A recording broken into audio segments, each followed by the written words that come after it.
Ayan, ganito kami sa aming bus crew. Ayan.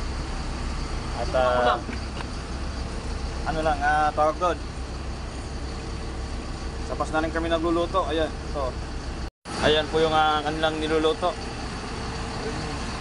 Wow, sarap. Ano yan? Basta ako na lang yan. Basta sinabawang ganon. Sinabawang tawag na shell. Wow! Hindi ko alam pangalan yan eh. Pero yung ulam yung